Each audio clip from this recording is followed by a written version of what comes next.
sta avendo successo, che ha avuto successo, che continuerà.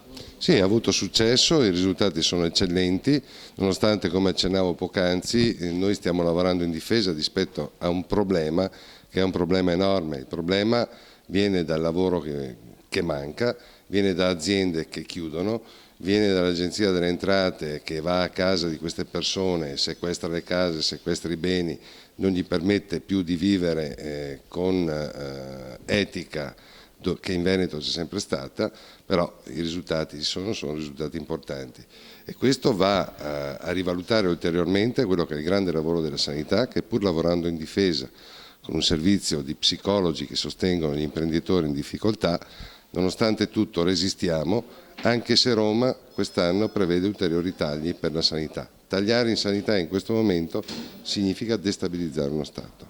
Questo servizio continuerà? Ce la farà continuare? Sicuramente sì, continuerà, è da più di un anno che esiste, che lavora, i risultati sono eccellenti, il 57% delle persone che accedono ritornano nella società, ritornano ad essere operativi con voglia di vivere, di operare, di lavorare, a fare gli imprenditori, di conseguenza, visti i risultati, è il nostro obbligo continuare questo servizio.